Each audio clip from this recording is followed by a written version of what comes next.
part of the Press Play Podcast Network.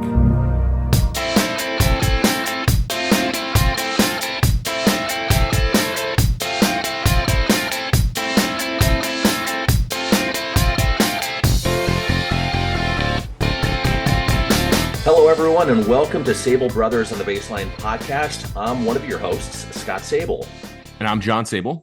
Our guest on the podcast today is John Ryan. Now, you might not have heard of this gentleman, but maybe you've heard of his betting website, predictiveplaybook.com. It's gained a lot of traction recently, here in the Ohio Valley and New England and around the country. And what John Ryan is doing and what he's offering is quite different than what you hear on many of the TV and social media betting ads. Here to explain his background, and yes, and I like this about him, he's very good with numbers, and his very interesting life story is owner and developer John Ryan. John, welcome to the podcast. How are you?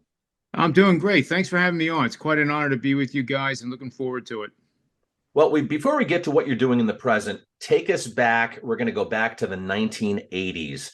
You were involved with predicting markets, trades, Federal Reserve decisions, taking those decisions and using them in predicting markets, and a lot of that excitement back in the 1980s, just all that stuff that's really kind of cool. All these movies have been done about it. Take us back to that and what you were doing specifically and how that led to what you're doing now. Yeah, thanks.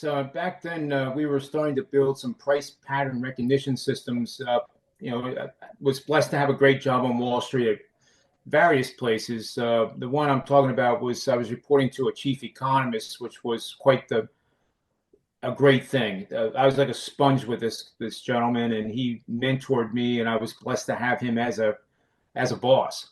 But we started with an idea that if we could take the idea of a yen or the name of a commodity or the name of a stock out of the selection process and match it up against a price pattern, regardless if it was soybeans or whether it was crude oil or whether it was Apple Computer or whatever, that we would gain some intelligence on what was going to happen next. It was always what's next.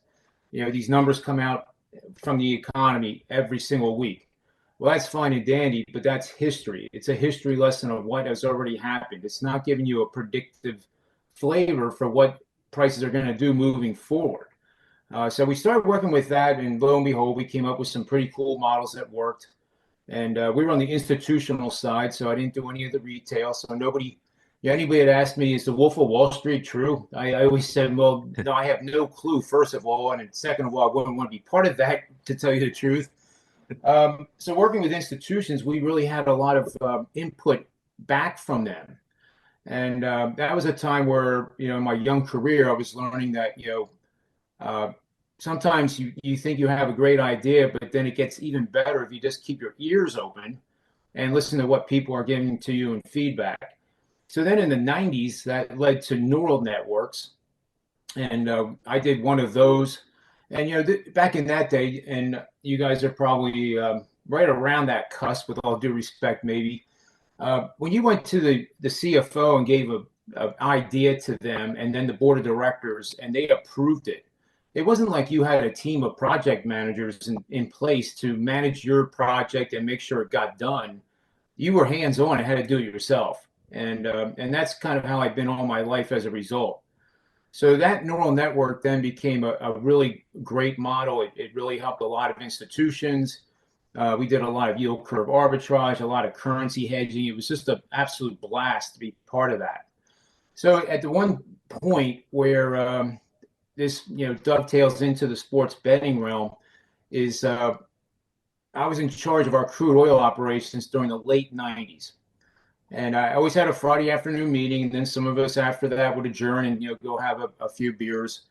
And one of the traders, who happened to be one of our best traders, came up to me and said, John, if we take those neural networks and apply them to sports, we will make a bloody fortune. And I looked at him and I said, you know what? You are completely out of your mind. There's nothing to be gained by doing sports betting. And second of all, it's a coin flip. I said, you're nuts. Let's just stick with this. Well, over time, he got me to develop a small database, and then you had the eureka moment. And the lights went on, and I was like, "Holy mackerel! This actually does work." Taking it one step further, I started researching the industry, which was extraordinarily shady, to say the least. Shows on Saturday mornings, I could not believe that a human being would listen to these people and then actually pay for their advice. That this is the game of the millennium, the game of the year. You're going to be able to buy your girlfriend the biggest diamond ring she's ever seen after you win this game because of us.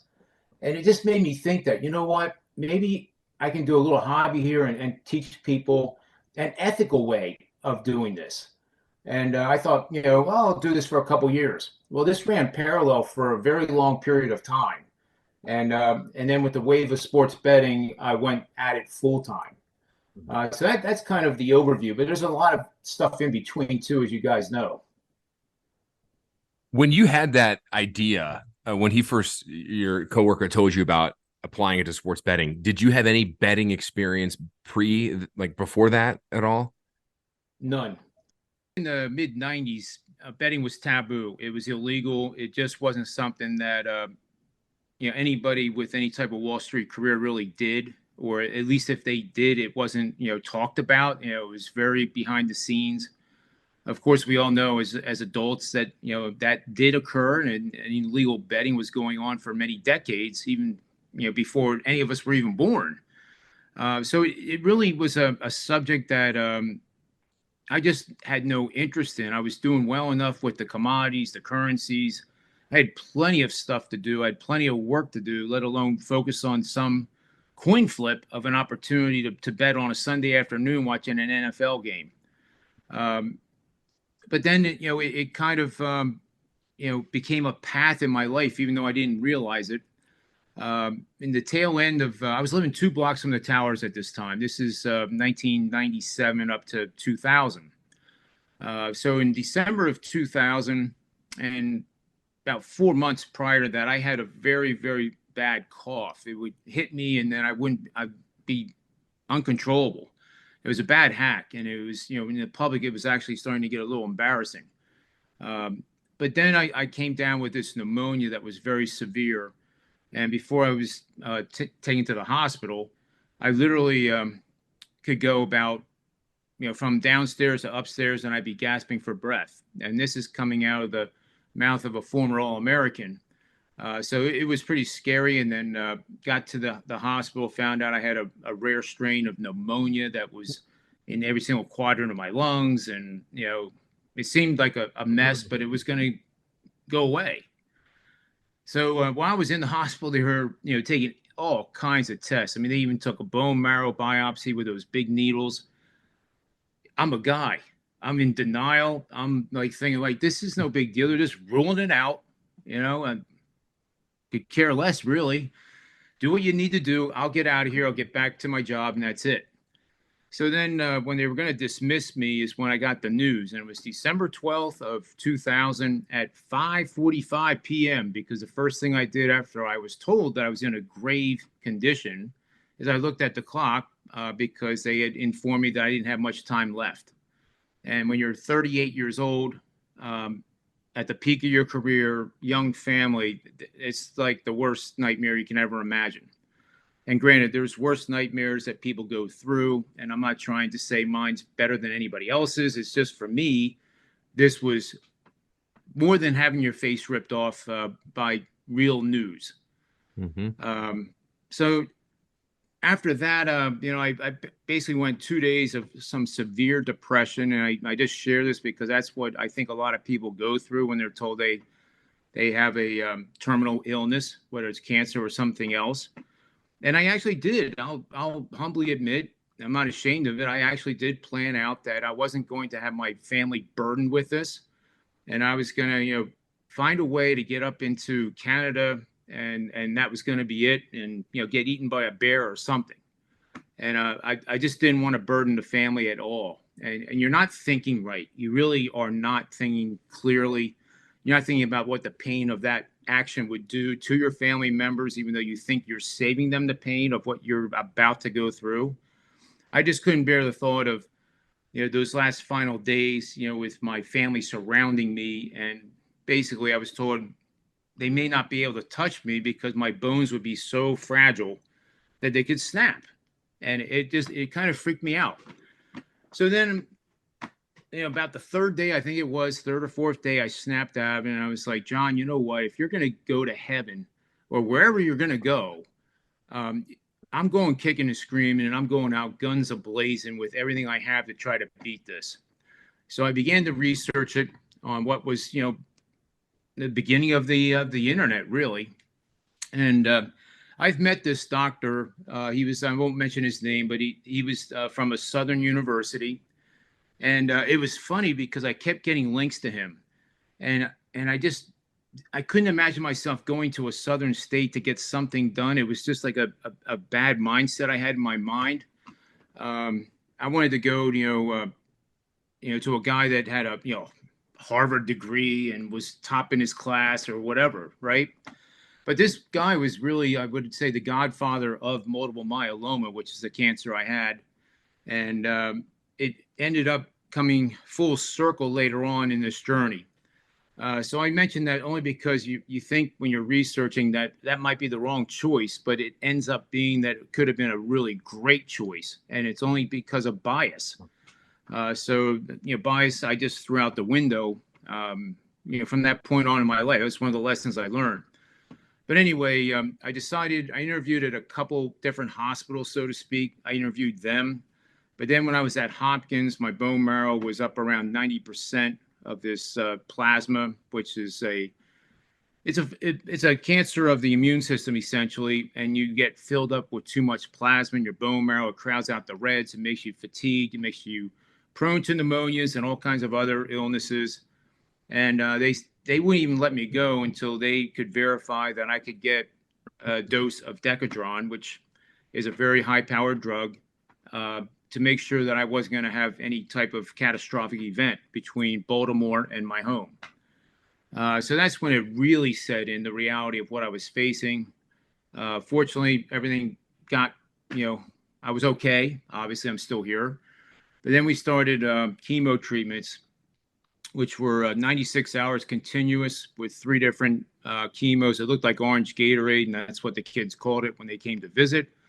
And, having that analogy, Gatorade is a health thing for athletes. I was an athlete.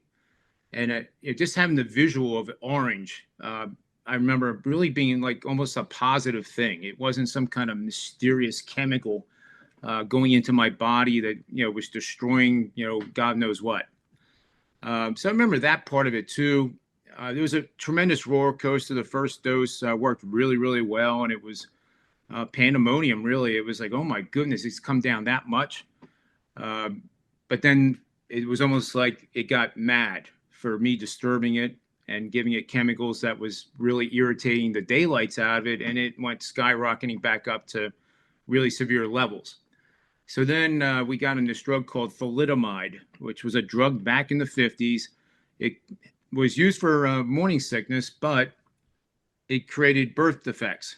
So it was, just eliminated from the FDA. You couldn't take it. So in my generation, people that have the very short arms, they're part of the birth defects more than likely from thalidomide back in the 50s and the 60s. But somehow they found out that this drug was going to help with multiple myeloma patients. And for me, this was at a time where it was off-label. So I was taking the maximum dose allowed by the FDA, which I remember being 1,600 milligrams. And the bad part about this was that I was told that I was never going to play the piano again. I learned piano when I was 7. I still play to this day. But, sitting there at Hopkins and being told that when there was a beautiful baby grand right in the atrium of the Sidney Kimmel Cancer Center that I wanted to play, that was almost as bad as being told I had 6 to 12 months to live. But there was no choice to be made. You had to listen to the doctors and get on with it. But that actually is what saved my life, I think.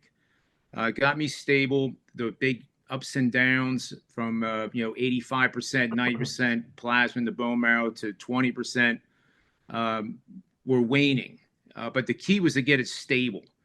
It had to be stable for several months. So come the fall of 2001, and this is after 9/11, obviously, and that was one of the blessings of cancer, of getting it, was that it got me away from being 2 blocks from the towers.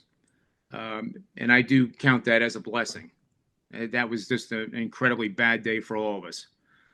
So in November of 2001, they harvested my stem cells and froze them. I don't know if it's a freezer or what, but it's frozen at Kelvin. And I didn't even know what Kelvin was, but it's a very, very cold temperature, very extremely cold. Then I'm literally, I'm back up here, and I'm sorry I'm going back and forth here. It's hard to get everything like together. But when I was getting those 96 hours of chemo, it was me, and everybody's different when they deal with cancer. I had to use my athletic background to try to train for this thing and beat it. So when I was getting the chemo, I actually had an exercise bike brought into my room, and I'd be riding the bike as much as I possibly could to keep my physical condition as strong as possible. Then I decided I was going to keep bowling. And during the winter months, I really enjoyed bowling. I liked playing golf. And wouldn't you know it, in middle of December, I threw a 300 game. And I had done it before, but I had never done it with this. And I was very weak. Well, not very weak, but I was much weaker than I was previous to the cancer. And I had to change the whole style of how I bowled, but I just was having fun and wanted to compete. And a lot of people have to give up everything when they're diagnosed with cancer and focus only on that. For me, I wanted to keep life going as I knew it. So that happened. And then the very next day, I got the call from Hopkins saying, it's time. And they were very scientific, very specific. It was December 16th. There's no like, oh, wait a minute, Christmas is coming up and New Year's. Can I do it in the end of January? I just want to spend my time with the family. No, it wasn't like that. It was very urgent, and it didn't matter to any of us in the family or me. So the next day, I'm running through my head that, oh my God, I'm going to go do this transplant. I'm going to die. And everybody's last memory of me was bowling the 300 game the last time they saw me. I'd much rather had bowled like a 120. So that didn't stick out. It was too surreal to me that happened. And then all of a sudden I'm getting the transplant. But the transplant is very difficult. It's 8 days of continuous chemo at very high doses. It's now called a stem cell rescue because if you don't have the stem cells, it would kill you. You wouldn't. The body would not be able to regenerate itself in order for you to live.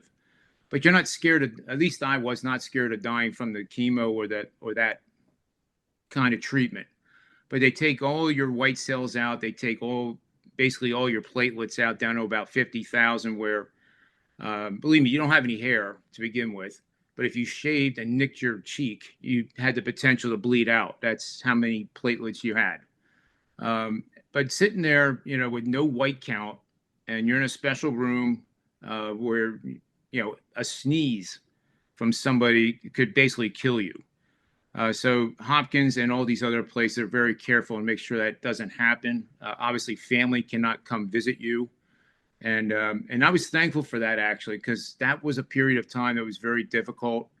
And I'm not sure if I would have had the energy or the mindset to spend time with family and try to act like nothing's going on. The day of the stem cell going back in was 12/27. So my personal email is JRM 1227, and the 1227 is symbolic, obviously. So on that day, the doctors, and believe me, there was about a dozen of them that were, in charge of everybody's health on the bone marrow transplant floor at Hopkins. They sang happy birthday to me and gave me a new birth certificate because they're basically giving you a new immune system because that's the whole idea with the transplant, is to eradicate everything and then have the stem cells rebuild.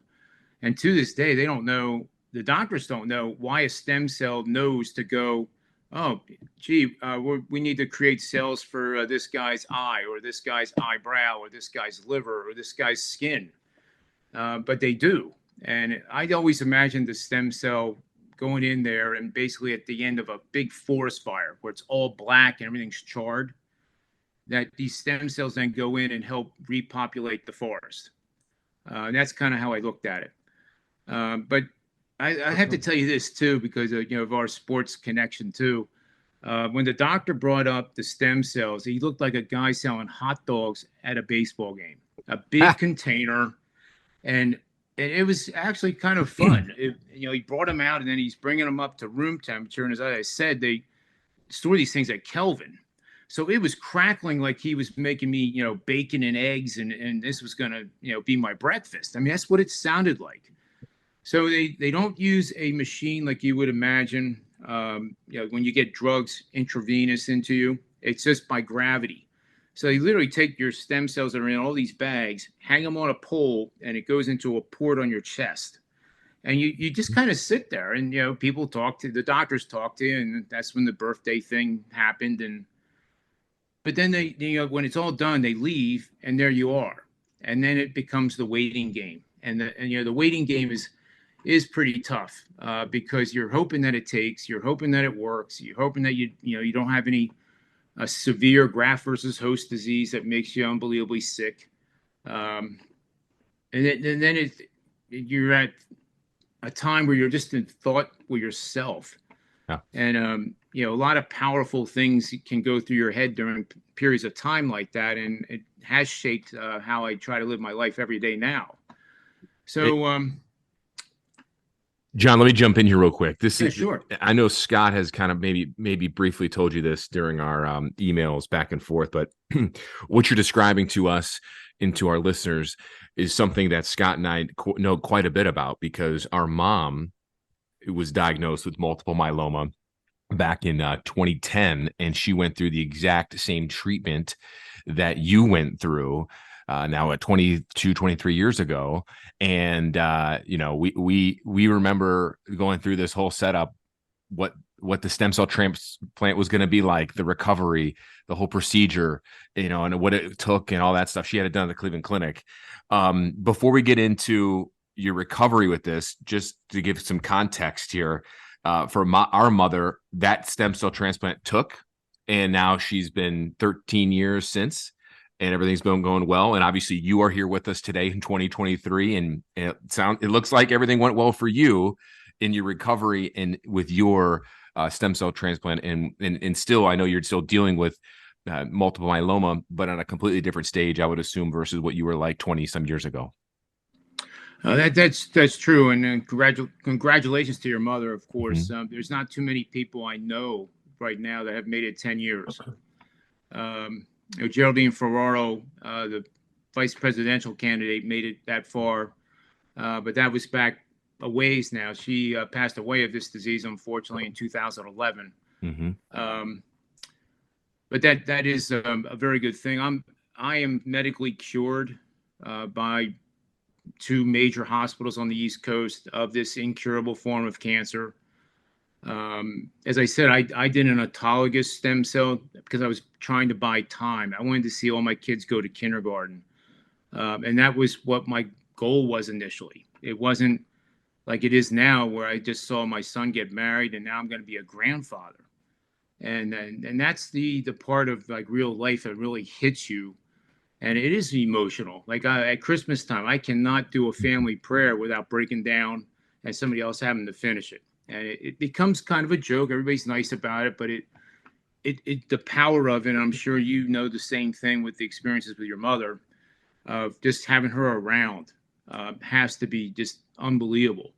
Mm-hmm. And I've always thought too that this kind of process is so much harder on the family and the loved ones than it is the patient, because there's nothing really you guys can do for her. There was nothing really, other than, verbal support. You're going to beat this. We're here for you, whatever you need, that type of thing. But at the end of the day, it's kind of the patient's battle with all the support behind it. And it's, I'm totally convinced it's much harder on the loved ones and the family members than the patient. Yeah. That echoes kind of like what we went through with our mom, and, she's still with us, hopefully, for many more years to come, but she's on year 13, Scott, now? Is it going on 13? So that's incredible. It really is. And she's had a lot of the same procedures that you had done as well.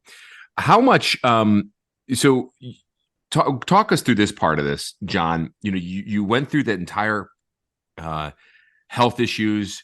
Actually, that's congratulations that you're medically clear or cured, by the way. That is awesome news.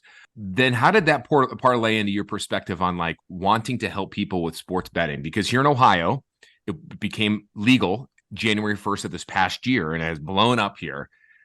People love doing it, and it's not taboo anymore. Major league or professional sports teams embrace it too. Some have sports books in their arenas or right outside their arena or stadium. The entire realm of betting has changed. How did the cancer then impact your ability to help people in betting? Walk us through that. Well, once I realized I was going to live for at least a couple years, the need to give back was huge. I knew I wasn't going back to Wall Street because I was already basically disqualified because of the chemo. Fiduciary responsibility would never hire somebody that went through the chemo to be responsible for, literally billions of dollars. And that was fine with me. I was okay letting that go because the need to give back to individually basically was huge. And I wanted more people to have the gift of me having a couple years. At that point, I thought, a couple years, this is magic. So I got involved with, and I've never done anything on a small scale in my life. It's always had to be, all in or not. And advocacy down in Washington, D.C. was the perfect fit.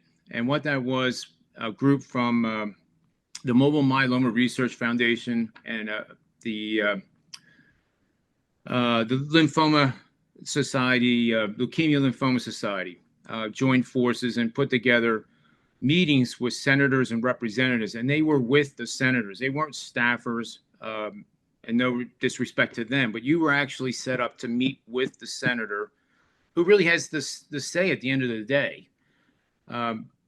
So the first year I go down there and it's very positive. You felt like you were making a difference by talking to these people that do have the power to, move money around so that there's more research dollars, so it helps more people, hopefully increase the longevity of getting this type of cancer and all the blood cancers.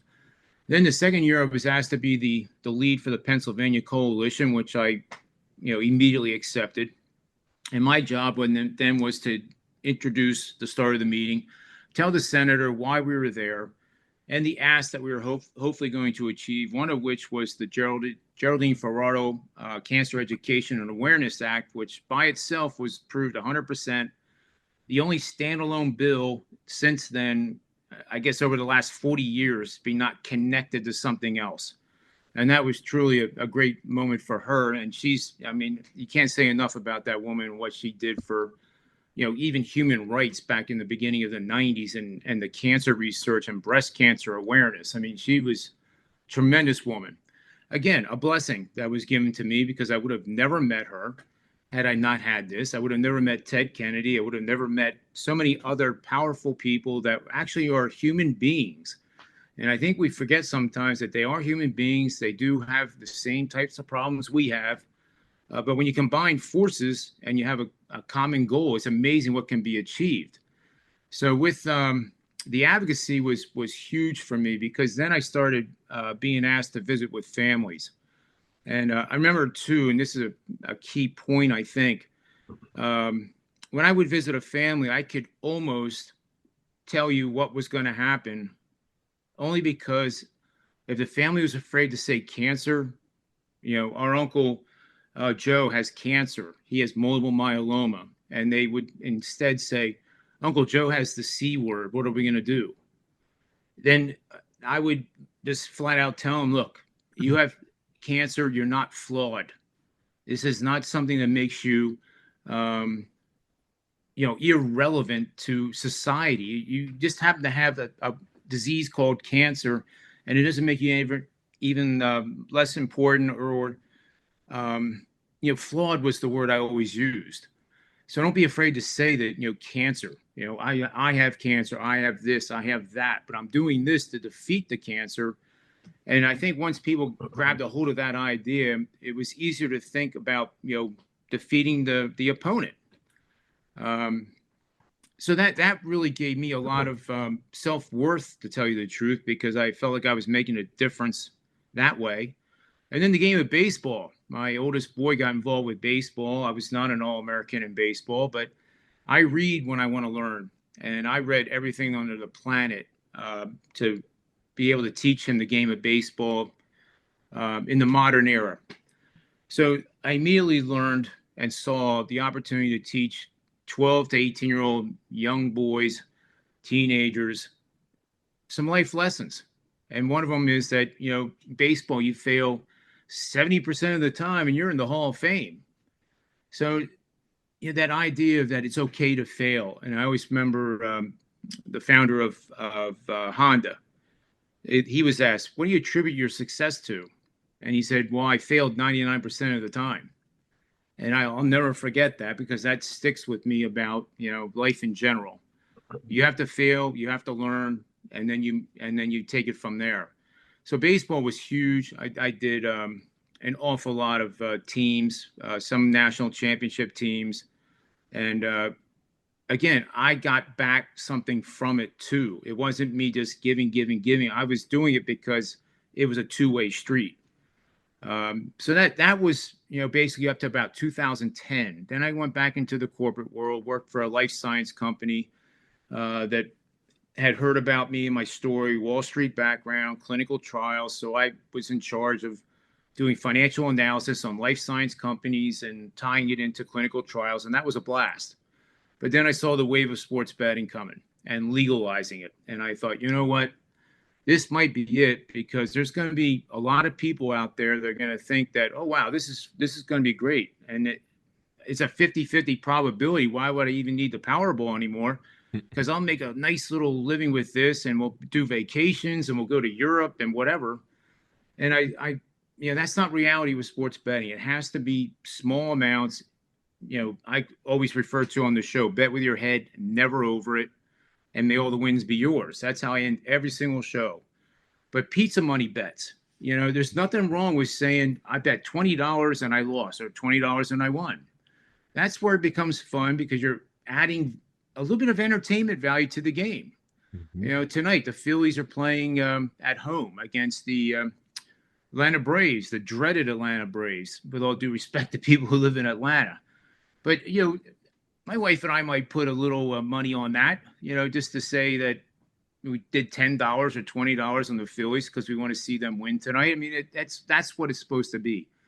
And, if anybody ever makes a bet, and all of a sudden you make the bet and the first thought is, oh my God, I hope this wins, you just bet too much. And that's kind of one of my missions with this, is that there's an addictive behavior with this, and there's a danger with it. And I saw it with, commodities, where guys would come in with several $100,000 that they earned, and they thought they could be a local trader down the pits, and they would get literally blown up in a couple of weeks. The same thing can happen in sports betting, unfortunately. And there's a real reality with the dangers of it. So I try to preach that, instead of saying, you know what, I really love this play and I think it's going to win. And, sure, maybe, go for it a little bit. I don't like that at all, because that just leads to bad things down the road. Even if you win it makes you feel more invincible, that, hey, I got this. I understand how to bet. If you're not doing this for a long period of time, I can tell you right now, you don't know what you're doing. And you need to have the experience of several losses in a row, and then analyze, why did I lose? Much like I did with the markets. My first big trade in the markets, and the guy was an elder trader, probably in his 60s, and I'm sitting there at 25. General Foods.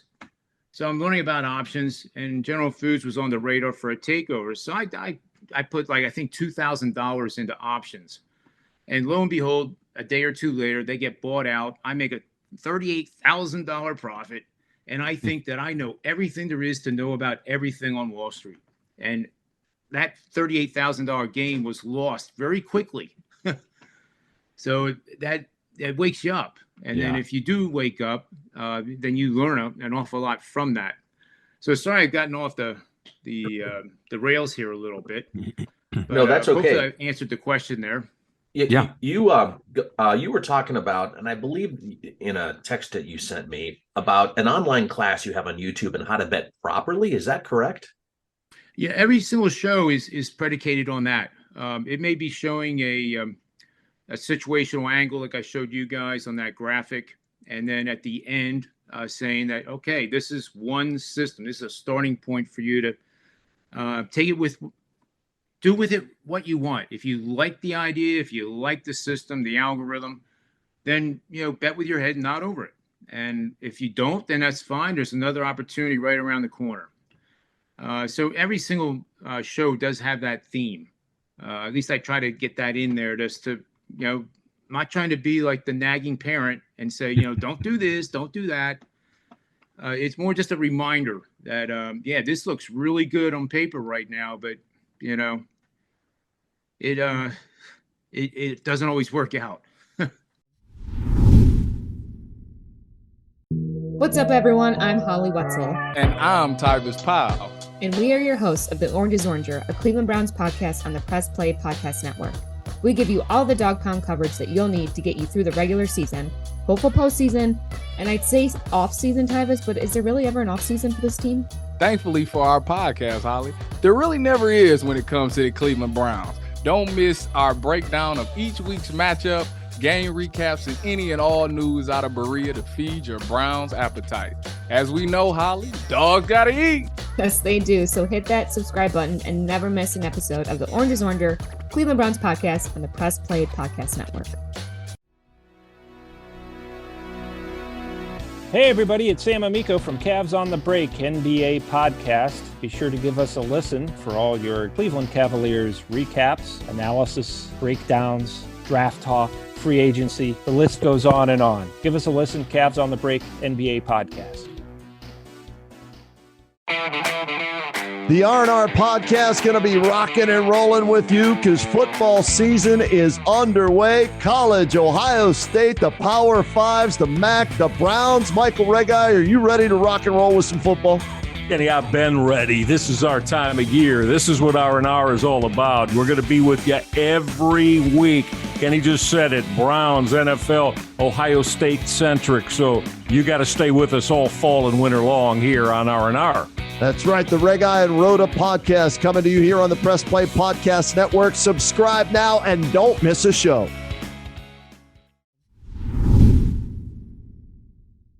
Talk about your site, because I was on the site, and I'll admit I'm a numbers guy, and even on the site there are a lot of numbers.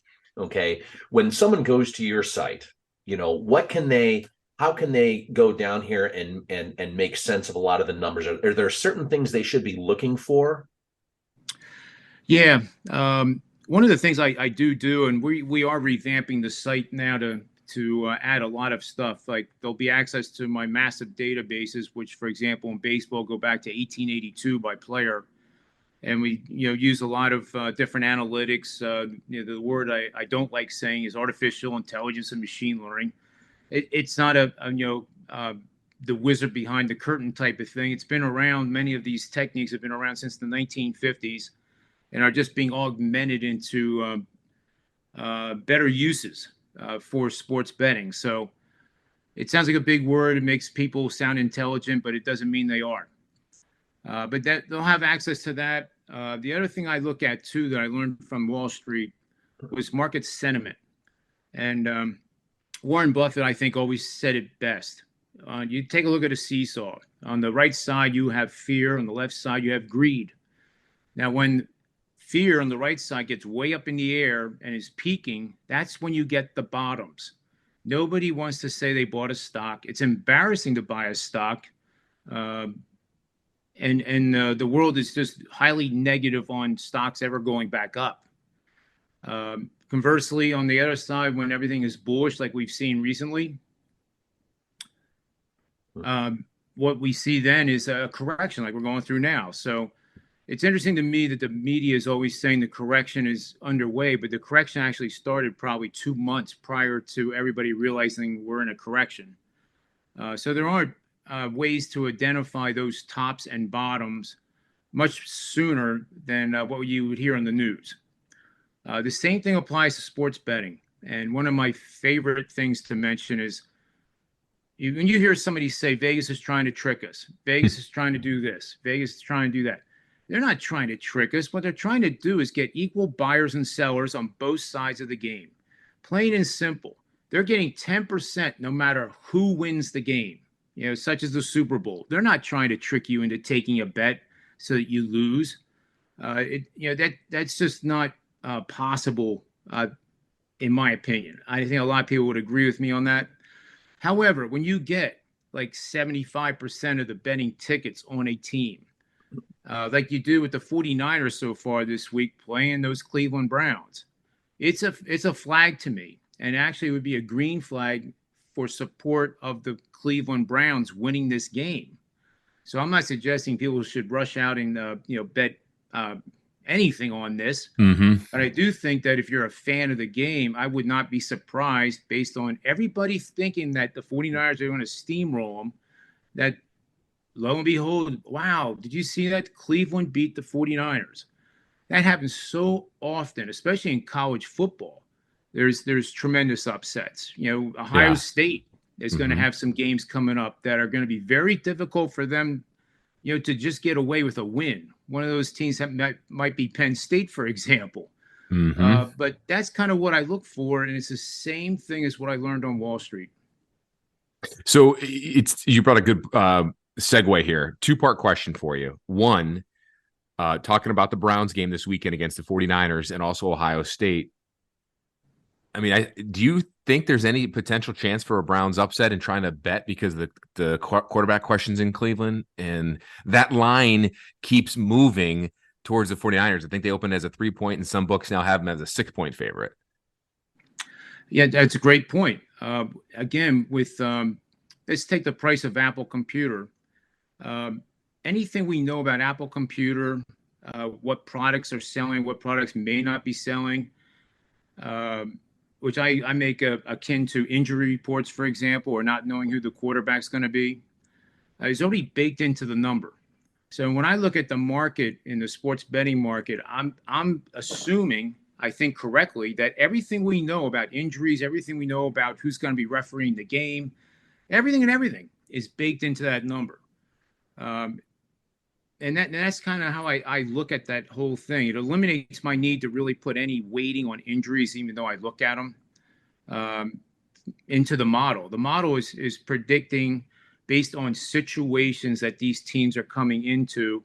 And situations that are against the 49ers and situations that then would benefit the Browns is what we have. And that produces the betting opportunity. So in essence, you have a model. Have you created that computer model that takes all of this data, and then that data is weighted a certain way based upon how you see, the outcome? For instance, the Browns and the 49ers, maybe the quarterback situation is weighted differently, and you have all these different variables. They're put into a model. Is that in essence, where the analytical side comes from? Yep, that is exactly right. I'll give you an example too. Is the model has college football. The pivot point in college football is 28 points. Teams that score more than 28 points, such as Ohio State, generally do extraordinarily well. They win the game. They also cover the spread most of the time at a very high rate. Oklahoma would be another team like that. So if we have a game that, say, is a total of 60 points, which a total is both teams combined are expected to score 60, and let's say the betting line is Ohio State minus 10, that implies that Ohio State is going to score 35 points in the game. That's what the market is telling us. So then what my model does, I look at that, and it'll forecast what is the probability Ohio State's going to score 35 or more points in this game. Now, sometimes it may say there's an 82% probability Ohio State will score 31 or more.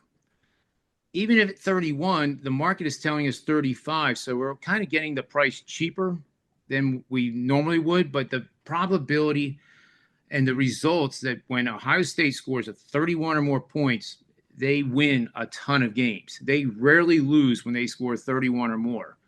So then the combination of what the market's telling me and what the predictive model is saying, that there's an 82% chance they're going to score 31 or more, that's the beginning of the process of digging deeper than into the data. And then people have access to this data that you have, your model outcome on your site, correct? They will. What I do is I provide it now in research reports and situational trends and angles, which are on the videos, and also in written content form that I do on a wide array of websites.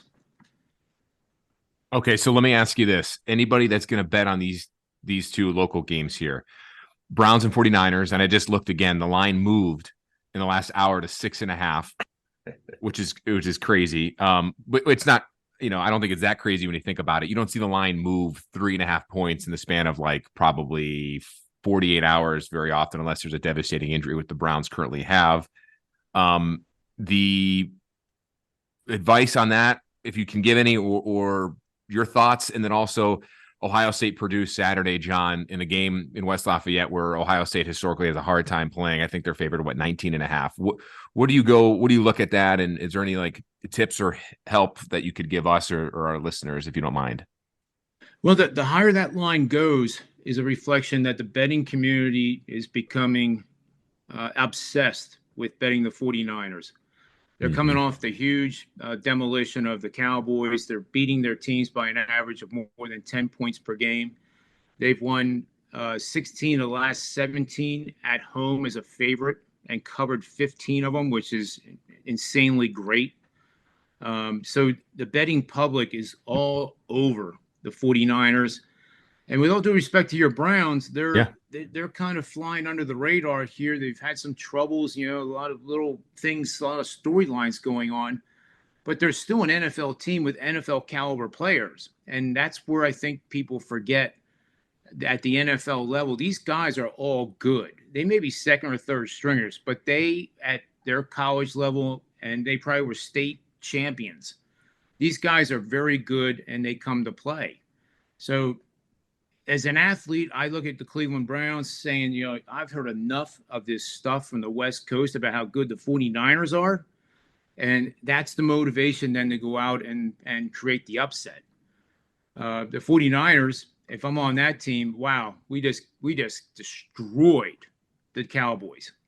And we're pretty good. We're really good. As soon as you start thinking that kind of mentality and you see it at the pro level, that's where the regression happens. So you have a team that I think is on the rise with Cleveland, a team that is ripe for a stumble on the road from the West Coast coming east. And the higher this line goes, the more I'm going to like it. I'd be surprised if it gets above 7.5. But again, I'll segue into the live betting. This is like me trading in the pits when I was in my 20s. Live betting is like my favorite thing to do. And if I could put orders in like you could in the market, like I want to buy the Cleveland Browns at this price, I would do it for just about every single game out there, because the key to live betting is you must have a plan before the game starts. You cannot, the worst thing you can do is make a bet on the Browns and then the 49ers get out to a 10-0 lead and you think, oh my God, John Ryan was so wrong. Now I'm going to hedge it. I'm going to take the 49ers because they're going to win 40-0. Right. You know what happens with that? You lose both of them. Cleveland comes back and you end up thinking like, oh my God, I just lost both of them. And that's, don't use live betting for hedging, period.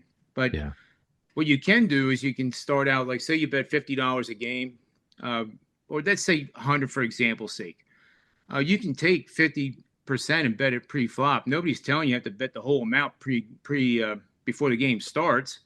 And then if the 49ers do get out to that 10-0 lead, that gives you a great chance to buy the Cleveland Browns at an unbelievably cheap price, which would be probably around 11.5, 12 points. And the volatility of scoring in the NFL has never been greater. Last year, there was 32 games in which both teams had a 7 or more point lead. So much like you see in the NBA, there's these waves of scoring and then there's a response, and then it goes back and forth. Kansas City led the league in games in which they played with a 7 or more point lead, and their opponent also had a 7 or more point lead. So you got to let that work in your favor, I think, with the live betting, and just use it with pizza money. It's supposed to be fun. Thoughts on the Ohio State game? Well, they have Penn State on the horizon. This is a look ahead situation. I don't think Purdue has any. They don't have the depth to take them down. So I'm not too concerned about Ohio State losing the game. They might play like they did against Maryland this past week, and then in the fourth quarter wake up and win by 20. And that's another reality with sports betting, because that was, if you were on Maryland, you were feeling pretty good in that third quarter with them being up 7. Right. You're thinking, oh my goodness, this is like, I might as well book this. But there are things called bad beats. And Ohio State came back, and you had Maryland plus 19.5, and Ohio State won by 20. You should have, I'm sure you probably know how that feels, but I'm sitting at a bar with a couple of buddies watching that game. And when the Ohio State scored that last touchdown to get to 17, the whole place went nuts because they didn't want, there's that, I wouldn't call it a backdoor cover. That was a front door cover right there. And then they eventually added a field goal at the end to put some cushion there. Yeah, you're absolutely right. You just go into your local pub and just listen to the crowd, and like a Buffalo Wild Wings even. You can hear the tenor of what's going on. And it's not necessarily their favorite team winning the game. It's the spread is involved. Yeah, the Ohio State Penn State game next week, which will be huge in Columbus. I don't even think the line's even out yet. I didn't see it, but that will be a very, very, very tight game. Yeah, I expect it'll be probably Ohio State by 7.5. Oh, you think that high? I do. Unless, Penn State's playing Massachusetts this week, so that's not going to have any effect on the betting public. But I think you are going to see the betting public on Ohio State at a pretty high percentage. So the books may opt to go to that 7.5 point level that I mentioned right away, because then it makes it easier for the Penn State backers to come in at 7.5, thinking they're getting a good line too. Interesting. Good to know. All right. 2 more questions for you, John, and we'll let you go. First one, and I can relate to this. Does your family give you a hard time because of your analytical tendencies? Yeah, they sometimes they do, and it's all in fun. I'm teased, especially on the losses, and it's. I say this tongue in cheek because I know you're a meteorologist for a pretty big place, and it's more when you're wrong. That I get, you said what? Yeah. You said the Rams are actually going to beat the Eagles last week? What's wrong with you? This is awful. And it's more that type of thing than it is, boy, did you just see, like, I had Mississippi State plus 19. They just beat Alabama. That happened a couple of years ago. But it's all meant to be fun. And at the end of the day, it has to be. Otherwise, it's not worth doing. I would like to say one other thing I forgot, and I think this is like the highlight of the whole cancer trip. When I was down at Hopkins right before the stem cells went back in, I was in the process of negotiating my death with insurance carriers. And I am this is like kind of my proud moment that I don't feel I have to be too humble about, because it's a pretty cool story. And I had these 3 big term policies. So they're going to be, paid, but they're also, what if I survive? Wouldn't it be better to know that if I'm not going to survive, this is all in a trust fund and there's no, everything's taken care of, so to speak. So I had learned about viatical settlements. And this was very popular during the mid-'80s with the AIDS patients being able to get money out of an insurance policy based on the probabilities of their life expectancy. So I'm literally talking on the phone with these brokers, negotiating a price for them to buy my term insurance. And it never really was warped to me, because a lot of people said, oh my God, that must have been terrible.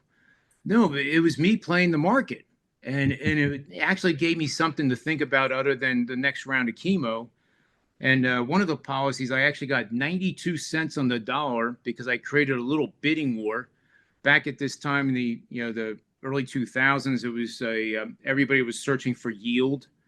And these type of products, if fixed income fund could get a hold of these, it was deemed as a really good thing. Now, as a portfolio of these, they probably made a lot of money. On mine, they're all expired worthless because they were term. But at the time, we were going back and forth, and it was actually fun. So as weird as that sounds, I didn't really feel like I was negotiating my death, so to speak. I was trying to get the best price possible. At the same time, I realized you guys are going to be completely wrong, because I'm going to live this thing. I'm going to beat this thing, and then you're going to have nothing. So it was a great trade.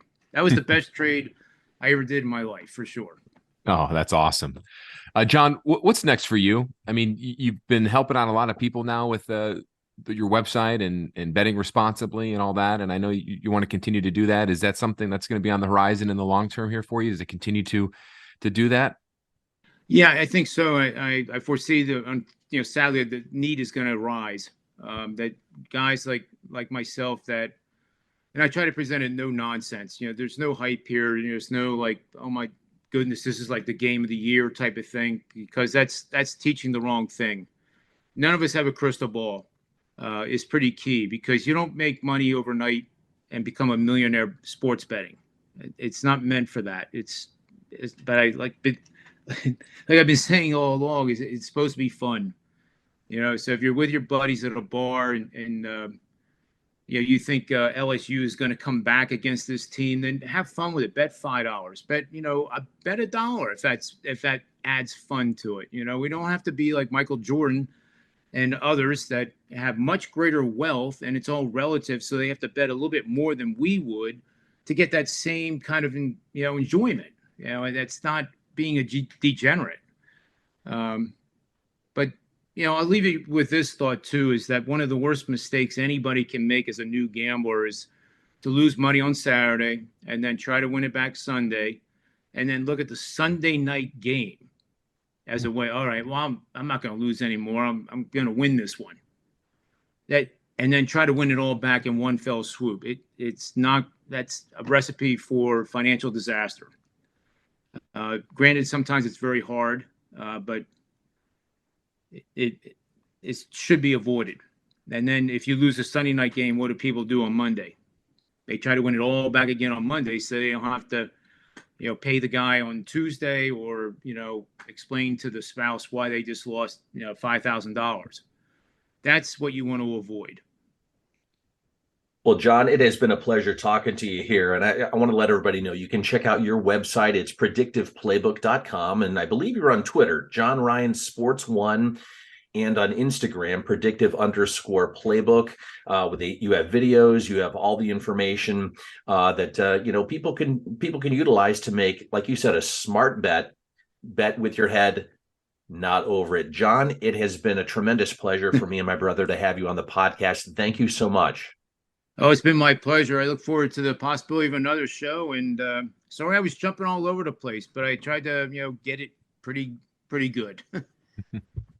Absolutely. Thank you so much, John. It was a pleasure to meet you, and happy to hear that you're in the upward and successful with your battle with multiple myeloma. It's great to hear. Yeah, and likewise for your mom too. That's tremendous news. Someday I would like to say hi to her. Absolutely. We can arrange that.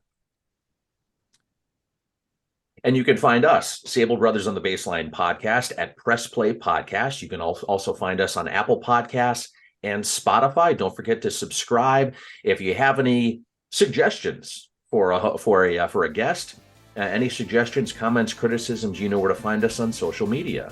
You can find me on Twitter at ScottSableFox8. You can follow me at John_Sable and follow the pod at Sable Brothers on Twitter. On behalf of my brother and John Ryan, have a great day.